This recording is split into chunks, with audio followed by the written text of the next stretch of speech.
Oh, thank you. I am very tired, so I just had 2 hours sleep. So if I doze, it's not that I'm bored with my own speech, but just a physiological thing.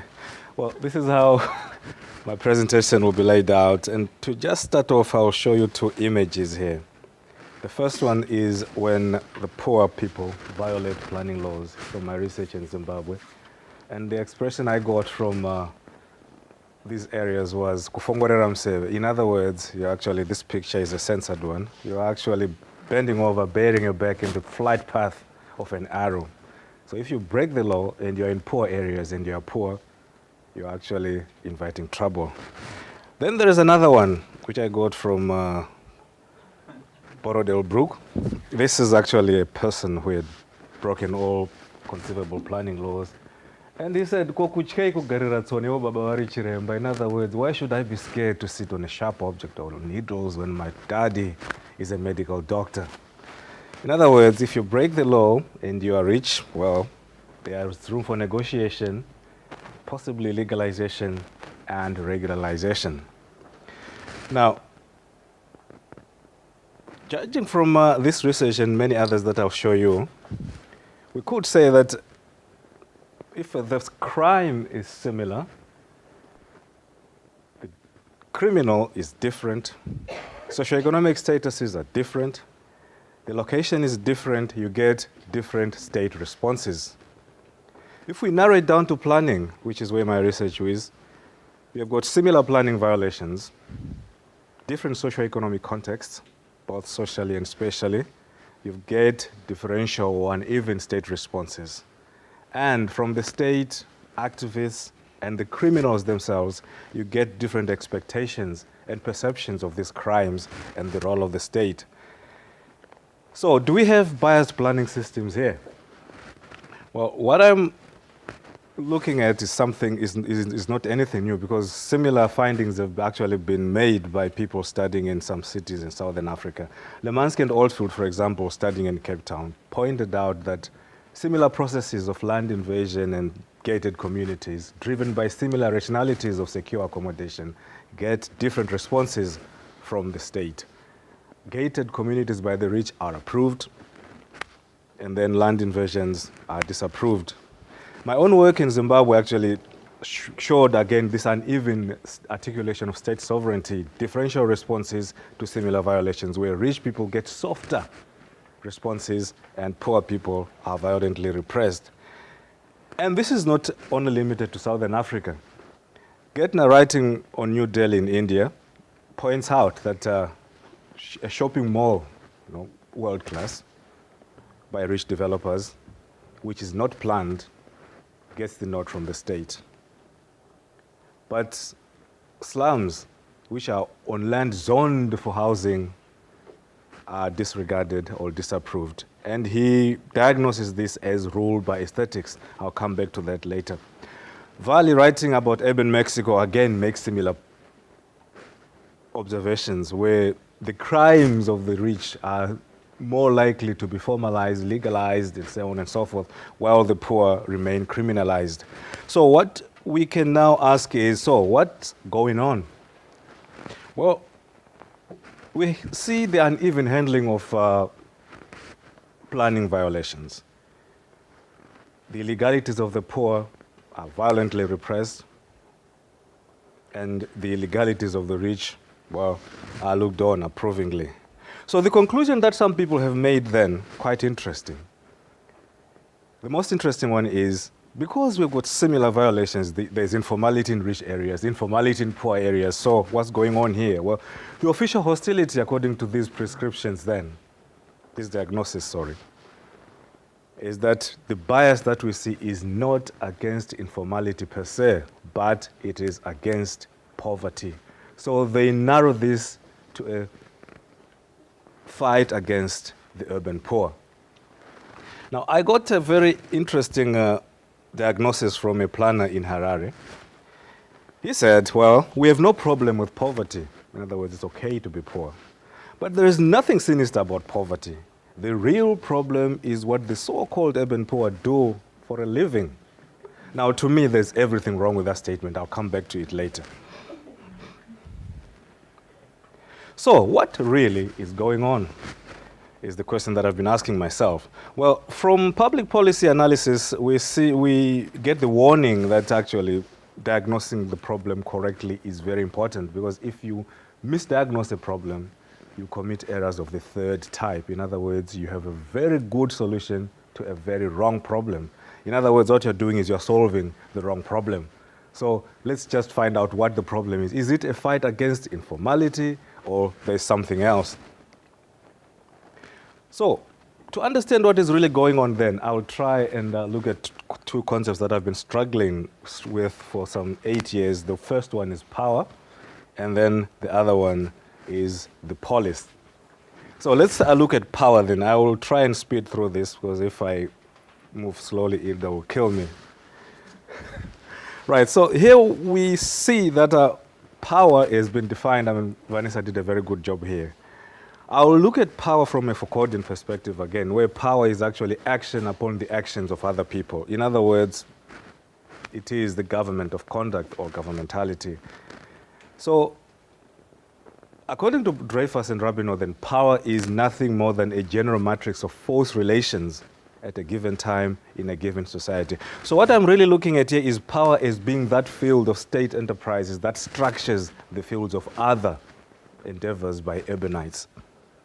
Now, I, like Vanessa, like Foucault's analytics of power, because I see it being analytically more powerful than looking at power as just a generalized ability to act. So I'll try and look at power in the Foucauldian sense then.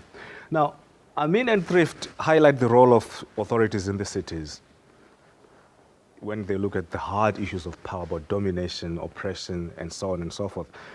They warn us that actually it's the authorities who define abnormality, it's the authorities who define appropriateness, and at the end of the day, it's the authorities who have the power to decide what is conceivable and what is inconceivable in urban areas. Hope I don't press the wrong button here. Oh, it's gone. Good. So, because power is multifaceted then, my first point of intervention is when explaining these differential state responses, what we should ask is, what form of power is at work in this context? And in my own work in Zimbabwe, I've dealt extensively with three forms of power: sovereign power, disciplinary power, and pastoral power. I'll look at the two extremes of this continuum here, the sovereign power and pastoral power. So sovereign power, well, is the very visible form of power. It's the power that is associated with old monarchs, you know, somebody with tenuous links to his territory. And what does he do? Well, instead of just applying that power continuously over space and time, the monarch actually invests a lot in identifying and forestalling threats. So you don't apply it continuously, but you apply it sporadically. And according to Foucault, it is an armed form of power. Its functions of maintaining law and order are not different from the functions of war. Why is it an armed form of power? Well, it is an armed form of power because it compensates for its discontinuities over space and time by spectacularity in violence. It operates in visible forms, just to make sure to remind you that the sovereign is alive and the sovereign really likes his territory. So this power then has some nodes, and the nodes here are the king, the prince, and the agents thereof. So the individuals then who are these nodes of power are visible agents.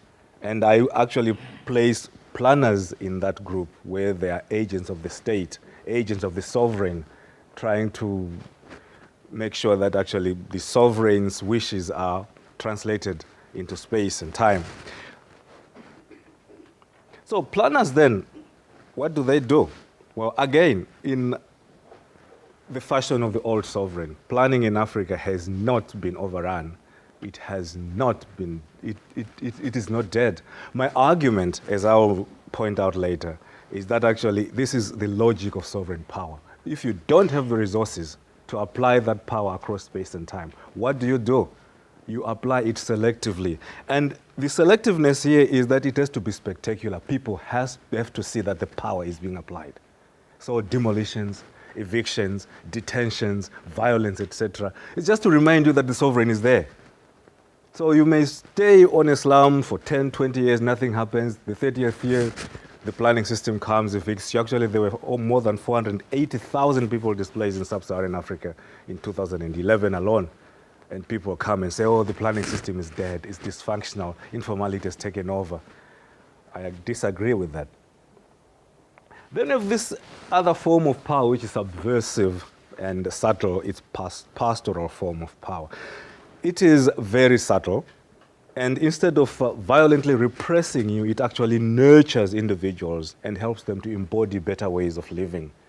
It is beneficent in that it actually promises you rewards. If you conform, then these are the rewards: good health, safety, prosperity, and so on and so forth. This is the kind of power actually that we have seen being applied in rich areas in Zimbabwe, where if rich people violate planning principles, the police is not sent there. The planner, dressed in a suit, without carrying any weapon or gun, just a clipboard, goes in there, discusses issues. Well, this is what you have to do to regularize your development. But if it's the poor in poor areas, well, you send in the riot squad there just because they have violated planning principles. Similar violation, different responses. So then, so far, we can make this conclusion that there's a class-based differential response to specialized deviance. Sovereign forms of power are applied in poor areas, whereas pastoral forms of power are applied in rich areas.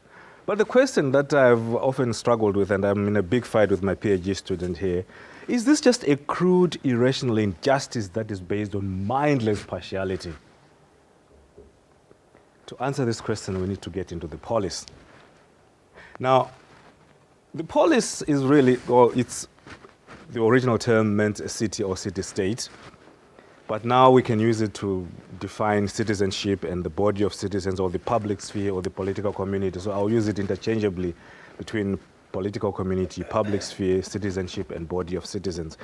The original polis, the city-state, as we know, was protected by walls, which actually defined the inside and the outside. Inside the polis dwelt the citizens, those worthy people, and outside it were the foreigners, the outlaws, the expendables with little or no rights and entitlements. Well, the modern city, the modern polis is not defined by, is not protected by walls.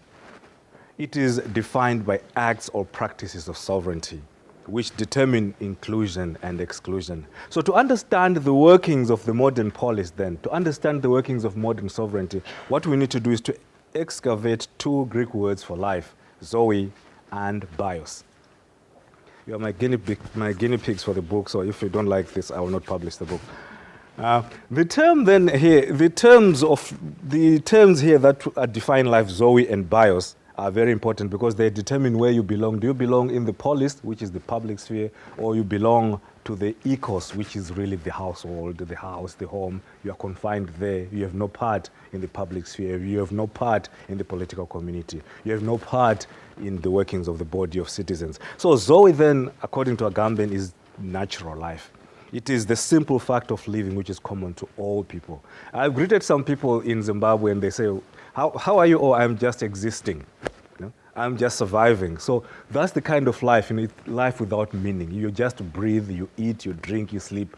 It's common life that is common to your chicken, common to your cow, common to the gods, common to everybody. That is Zoe. Now, bios, well, indicates the form of life that is proper to an individual. It is life that is full of meaning, life that is worth living, life that allows you to participate in the political community, that gives you rights and entitlements as a citizen.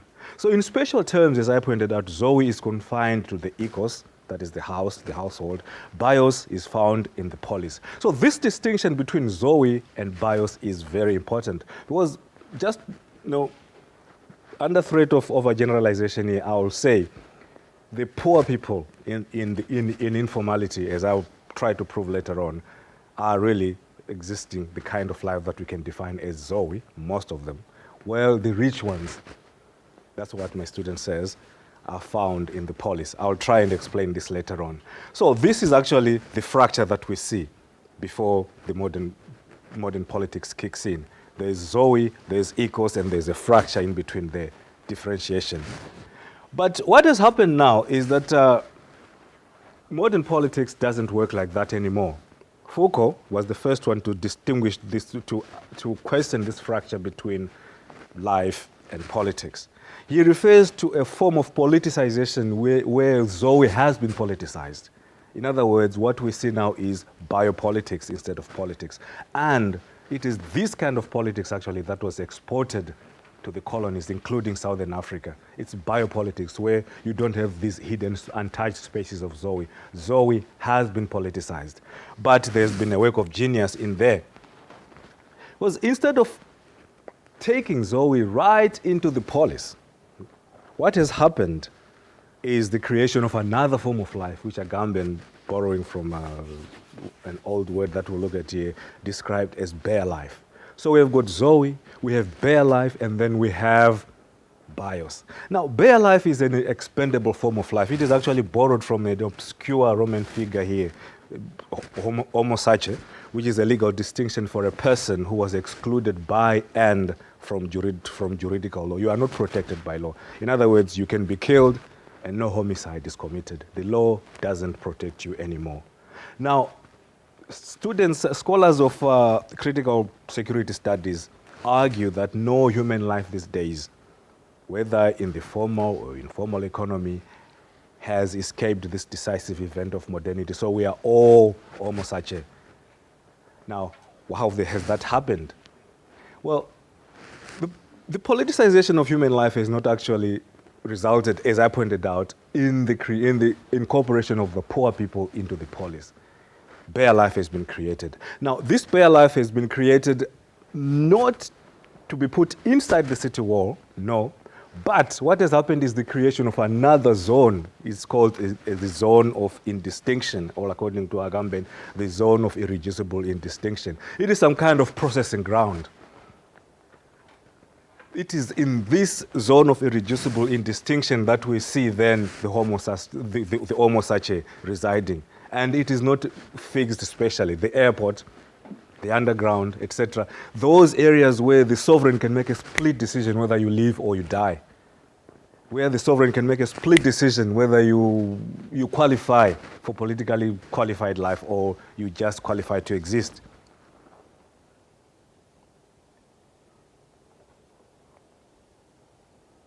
I'm beginning to like this. So then, in this zone of irreducible indistinction, the sovereign decision is made on who should benefit from pastoral forms of power and who should be the target of sovereign power. Lashboer makes a very important statement here. I think it's the best statement ever made about this condition.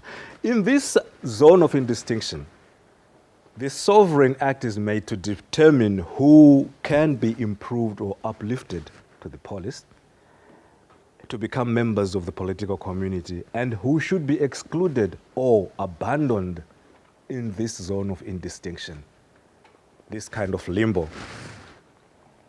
Now, my argument, Hilda, your computer is frozen. It's working now. Okay, it's working.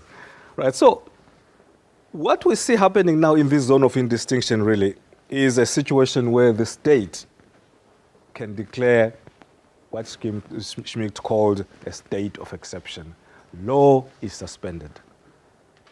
And when law is suspended, the sovereign stands outside his own laws. They were always male, by the way. I will use his because most of them were male, with a few females, so don't lynch me there. He can stand outside his own laws and do whatever he wants. So, for example, when Operation Mrambachina in Zimbabwe was launched, what happened was a situation where the state suspended its own laws in terms of planning, democracy, human rights, etc., and vividly went on to destroy informality. That's the logic of the state. That is the logic of the modern state. We shouldn't be surprised. We shouldn't question it as being illogical. It is very logical, as I will try and show later by tying in this thing. So the issue is that we have then is the question of variegated sovereignty, what Iowa Wong calls variegated sovereignty, where sovereignty is differently articulated in different spaces on different people. There's a kind of graduated citizenship where I will deal with you very violently if you break my laws, if you err because you've got potential, I will try and deal with you very kindly because I can see something good in you. So we've got variegated sovereignty and graduated citizenship. So when the state then treats violations unevenly, it is exercising a sovereign act which is logical, expected in this zone of indistinction. The affluent, as we pointed out, are uplifted. Their illegalities are regularized, formalized, legalized, and the poor are abandoned, where their illegalities are treated very badly. There's demolition, there is eviction, there is detention in so-called cleanup campaigns. Now, in trying to look at how this power has been applied, this sovereign, the choice of sovereign or pastoral power has been applied, I looked at 2-3 instances. And the question I was answering then is, on what are upliftment and abandonment based? Why exactly do the states apply their sovereignty unevenly? Why is there variegated sovereignty? Why do we have graduated citizenship? And in my studies in Zimbabwe, I saw there were 3 responses that I got here. The first one is valorization and devalorization. That's the process of giving value or taking it from something. The second one was rule by aesthetics, to borrow a phrase from Gertner here. And the third one is behavioral assumptions. So I'll then look at valorization and devalorization. Well, I'll try to speed myself. Yeah, still in time. Now, valorization and devalorization is a situation where the state looks at your potential. What contribution can you make to the state's vision? Do you have value or you don't have any value? The planners in Harare looked at the capacities and resources which people had, which could be harnessed to build this modern city. And so they looked at what they called the level of positive contribution. And they had made an informed analysis of what people could contribute to the city. So they made that decision on the basis of that evaluation. A private developer who developed a world-class shopping mall in violation of planning regulations, this shopping mall is world-class, but it violated every conceivable planning law that you could think of. Wrongly located, no planning permission in terms of building codes, rights of way were violated. Everything was done very wrongly here. But he wasn't looked at as a criminal. This person was looked at as a ratepayer and an income taxpayer. And his development, well, had value because it could be harnessed. He could pay rates, he could employ people, there could be spin-off effects on the economy, etc., etc. And not surprisingly, when Operation Maramba Twina was just about to go into the richer areas, the government unilaterally stopped it. Why did they stop it? Because there's some kind of value there. Things out there are wrong, but they can be harnessed, they can be tamed, they can be legalized, they can be harnessed into the city because they have potential. Now, what about the vendors and those benefiting from informality? Well, these people had no potential. One planner called them parasites, sucking the city dry without pumping anything back. They were free riders who destroyed the city for nothing. Their illegalities could not be harnessed for the better or for the benefit of the city. So, in other words, poor people have no potential, have no capacity, so they should be kept out there. They shouldn't be part of the polis. Then rule by aesthetics is a very interesting thing. We just saw some beautiful pictures from Vanessa there. Now, variegated sovereignty is a symptom of rule by aesthetics. It is based on the notion of the world-class city, or to borrow a phrase from Alison there, the city beautiful. So the violations of the rich people are aesthetically not offensive. That's what one planner told me. They can't hurt your eyes. They can be incorporated into the aesthetic city with little or no effort. So there are no headaches and no huge expenditures. What about the violations of the poor? Well, this is a quote direct from a planner. He said, "A zillion gigaliters of blood, sweat, and tears will not redeem these anathemas. They can be brought in." And then one lady planner said, "You cannot put lipstick on this pig." And then after a few minutes, said, "In fact, where are its lips?" So this is a pig without any lips, and you cannot sanitize it. There's no way you can redeem these anathemas. So in the search for the world-class city, then what we see is these things produced by the poor are hideous, they are ugly, they are an anathema, so they cannot meet the standards of modern planning. Then there are behavioral assumptions here, where I will try and speed through this. I hope you can read as fast as I can talk. The rich people are civilized. They are safe to deal with. The poor people are dangerous. And referring to the private developer, really, this is a very good quote. This lady said, we know this developer, this criminal, what he is up to, where he has been, where he is going or thinks he is going. We are aware of his thinking because he is not a mystery to us. He is an open book. We are aware of the thinking of his kind. And then this makes it possible to deal with this person. So this person is understandable.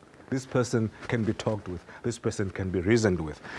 Contrast this with the vendors. The planner said, who really are these people? So we don't know them. They are dangerous. You cannot understand them. And the best way you can do is to unleash the police on them, because it's the job of the police to deal with miscreants. These miscreants who cannot be understood, you unleash the police on them. These people we can deal with, the civilized ones, well, we the planners will go there dressed in our suits and discuss how best we can incorporate their structures into our city. And then another behavioral assumption is that the vendors are daft. They can't understand the intricacies of planning law, building lines, revenue, etc. They can't understand this. So why waste your time talking to them? And here is where now it gets really interesting. Because you can't understand these people, because they are daft, you can't talk sense to them. You beat some sense into these people. So there was this distinction between talking sense to people and beating sense into people. And there's this derogatory saying in Zimbabwe which says the hearing of an African is through the skin. So you need to be beaten in order to understand a point. And this planner pointed out that actually the language these people understand is the language of pain and loss. It's not the language of negotiation or planning law or building lines, etc. If they suffer pain and they suffer loss, they will desist from committing these crimes. So the emerging issues then, quite briefly, the assumptions about value and the lack of value thereof are important in determining who gets into the polis. And there's also assumptions about the behavior and intelligence of people in the informal sector. So should we be shocked then that, this state thinks the rich can benefit, and therefore we don't beat the sense into them? These poor people are useless, so we beat the sense into them. I believe we shouldn't be surprised. We could be shocked, yes, but let's not be surprised. Why?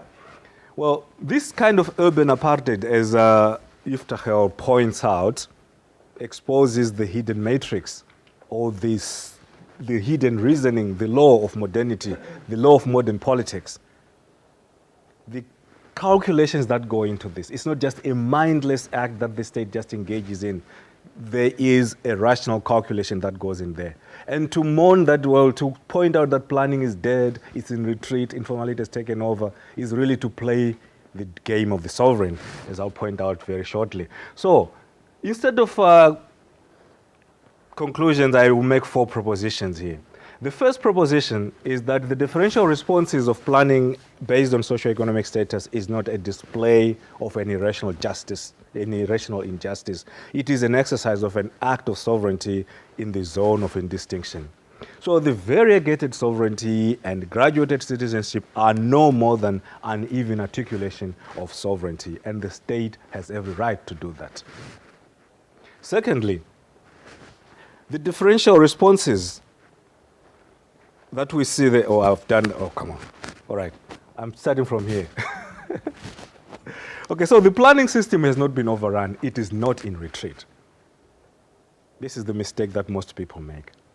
It continues to rationally exercise a specific logic of power. So we should not celebrate the discontinuity of the responses of the planning system, such as the functioning of sovereign power. It is discontinuous, it is sporadic. But at the same time, we should not be shocked when Operation Mrambatrina just comes in, because that again is the function of sovereign power. It is discontinuous, and as I pointed out, it compensates for its discontinuity by spectacular acts of violence and excessive force.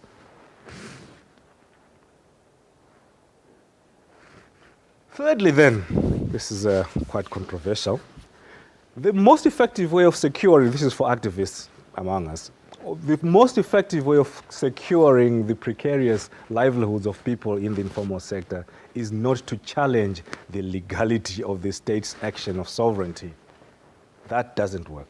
Well, such challenges are pointless ultimately and unproductive in the end because of two fatal mistakes that this kind of victory actually leads us into. The first one is that the results, if you win a court case, well, people cannot be evacuated because the state has not given people enough notice.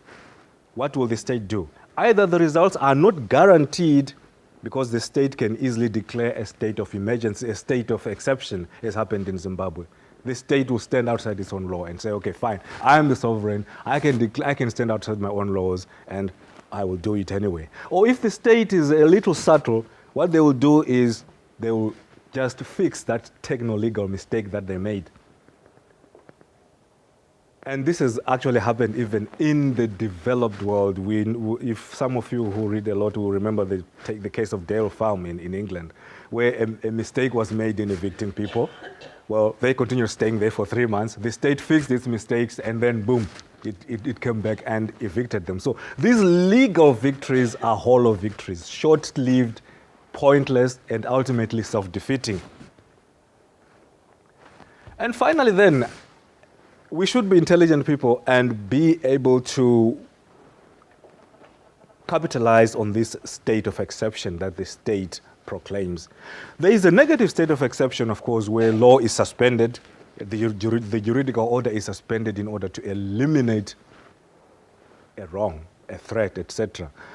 Then there's a positive state of exception, which Ananya Roy really articulates very well. The law is suspended in order to co-opt certain people into the polis. So a workable strategy then for activists is to argue for the state to use its role as the sovereign, to declare a state of exception in these informal spaces. Declare that state of exception so that poor people can also benefit from pastoral power. I'll stop there.